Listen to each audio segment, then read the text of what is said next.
US department of state ప్రకటించిన rules ప్రకారము valid passport ఉండాలి అని చెప్పేసి. చాలా వరకేంటంటే ఎక్స్‌పైరీ అయిపోయి ఉంటది కదా!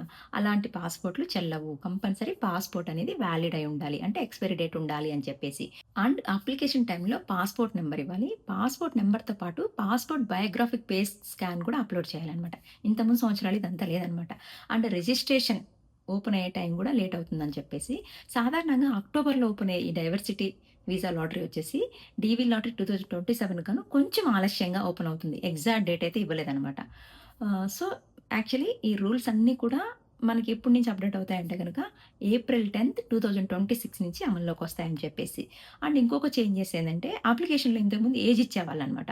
ఇప్పుడేంటంటే ఏజ్ కాకుండా డేట్ ఆఫ్ బర్త్ ఇవ్వాలి అని చెప్పేసి కూడా చెప్తున్నారనమాట. ఈ కొత్త రూల్స్ అన్నీ ఎందుకు అసలు ఈ మార్పులన్నీ సడెన్‌గా ఏంటి అంటే గనక డేటా అక్యురసీ కోసము అండ్ ఫేక్ అప్లికేషన్ లేకుండా ఉండడం కోసం ఓవరాల్‌గా ఇప్పుడు గ్రీన్ కార్డ్ గురించి అంతా ఫ్రాడ్ జరుగుతుంది కదా! ఆ ఫ్రాడ్‌ని తగ్గించాలి అని చెప్పేసి దానికోసమైతే ఈ రూల్స్ అమల్లోకి తీసుకొచ్చారని చెప్పేసి. అండ్ ఇంకొకటేందంటే ఈ డీవీ లాటరీ 2026 ఇంకా పాస్‌లోనే ఉంది అని చెప్పేసి. డీవీ లాటరీ 2027 కను కొన్ని రూల్స్ అయితే అమల్లోకొచ్చినాయి కదా! అవైతే దాని ప్రకారం మెయిన్ ఇంటెన్షన్ ఏందంటే వ్యాలిడ్ పాస్‌పోర్ట్ కంపల్సరీ ఉండాలి అని చెప్పేసి. ఎవరైతే డీవీ లాటరీ అప్లై చేయాలనుకుంటున్నారో వాళ్ళైతే డేట్ కోసమైతే వేచి ఉండాలి గదా! సో, వేచి ఉండే టైంలో compulsory passport expiry date check చేసుకోవాలి. కంపల్సరీ ఎక్స్‌పైరీ ఉండేలాగే చూసుకోవాలి అని చెప్పేసి.